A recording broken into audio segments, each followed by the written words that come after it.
Знаете ли, че всеки път, когато изпращате имейл, оставяте въглероден отпечатък? Средно всеки имейл генерира около 0,3 грама CO. Ако имейлът е по-дълъг или съдържа прикачени файлове, това количество може да нарасне до цели 50 грама.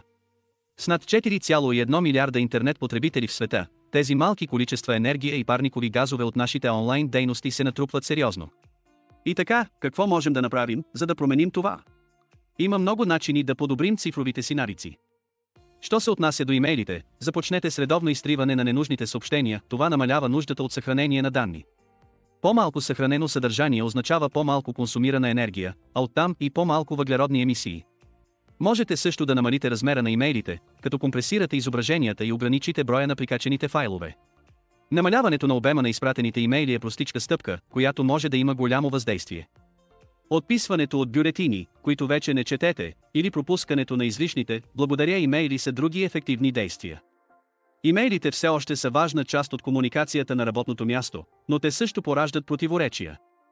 Проверяването на пощата на всеки 5 минути води до чести прекъсвания и намалена продуктивност.